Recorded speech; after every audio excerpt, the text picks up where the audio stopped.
memang terjadi juga lanjutan dari kondisi banjir bandang yang ada saat sekarang.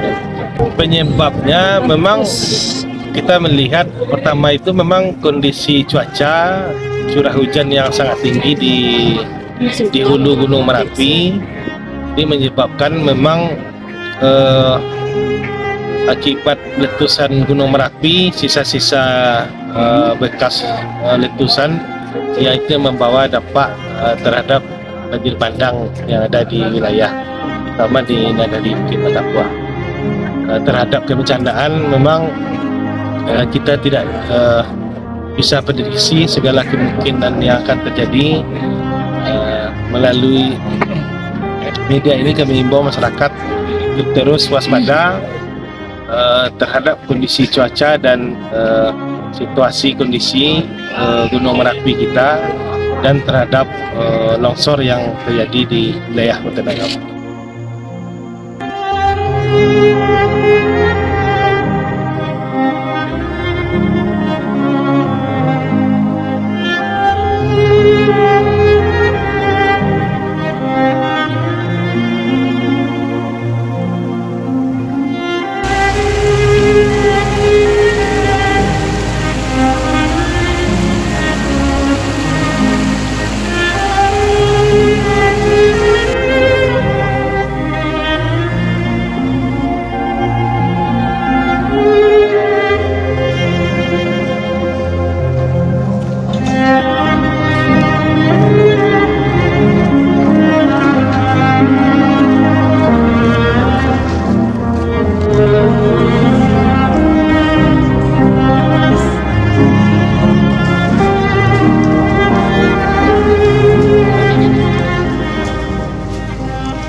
Yang pertama tadi kebetulan saya dari pagi tadi mempelajari jalur-jalur untuk jalur dari vulkanologinya.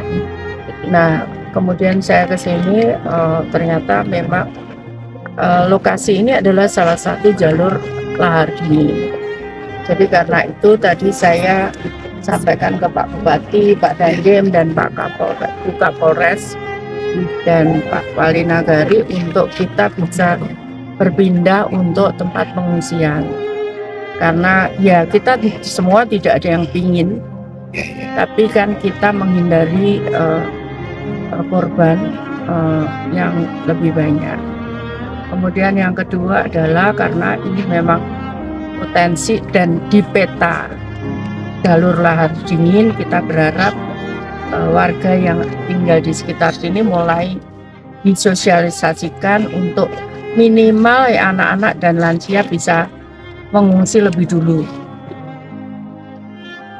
Seperti itu. Karena kalau saat misalkan naudzubillah min dzalik itu kepanikan pasti tinggi. Kemudian kadang kan ya lupa karena panik tadi. Ada lansia, ada anak-anak. Seperti itu.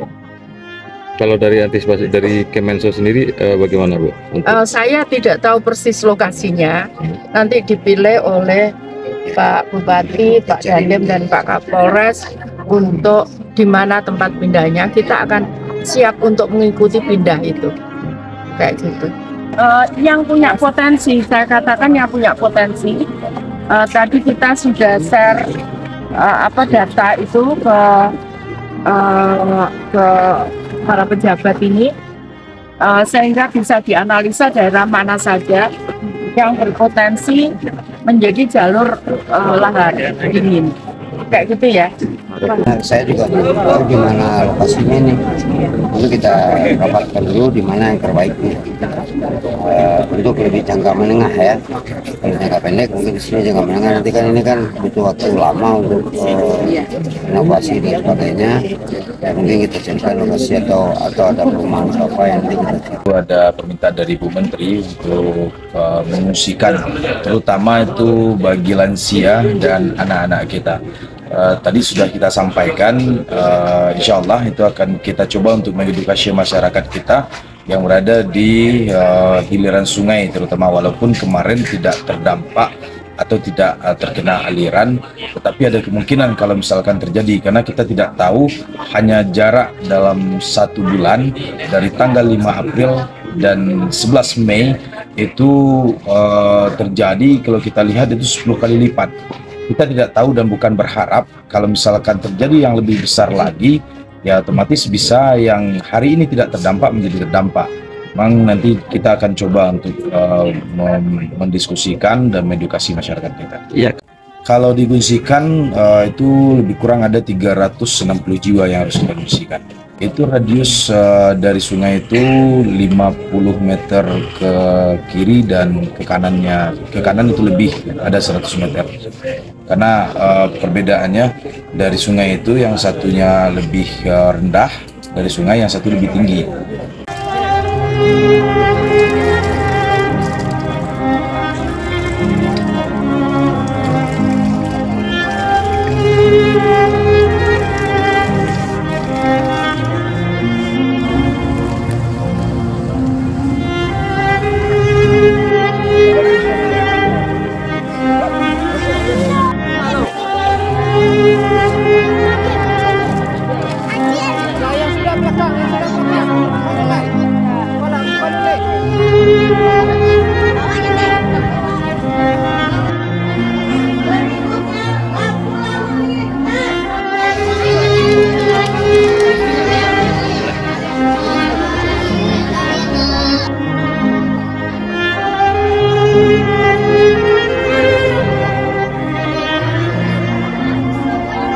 Sebelum mendapatkan layanan LDP dari Kemensos ini, Pak, kami melihat berbagai macam trauma baik berat ataupun ringan dari anak-anak ini. Secara garis besar mereka ada beberapa yang mengalami ketakutan, bahkan mereka bercerita mereka takut misalkan melihat air, kayu ataupun melihat batu besar gitu, Pak. Bahkan ada malam hari mereka berulang-ulang ke tenda kami. Dengan kan hari ini kemarin itu beberapa hari hujan. Nah, mereka berulang-ulang, Bu, ini airnya besar lagi, Bu. Ini ada ketakutan dan di dalam kata. Nah, setelah kami memberikan layanan LDP, mereka begitu gembira. Sejenak mereka kelihatan hilang rasa sedih, rasa takut tadi gitu, Pak.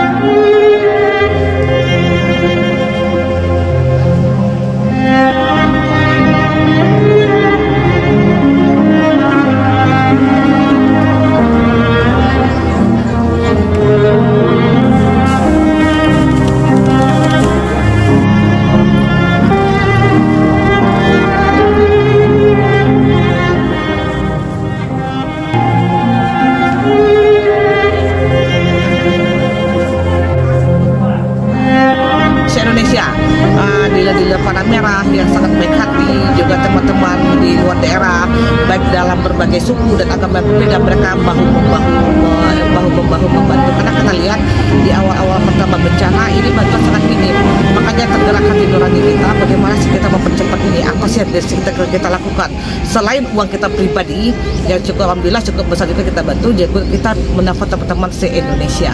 Alhamdulillah Tuhan memberikan kemudahan, terkumpullah uang dan bisa kita bantu. Sebatas ini yang bisa kita bantu.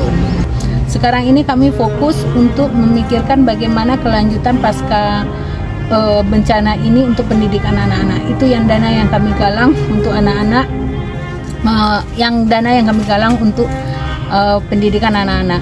Sekarang kami sedang lagi mendata berapa orang anak-anak yang anak yatim, piatu atau yang rumahnya rubuh yang kami data untuk diberikan bantuan pendidikan.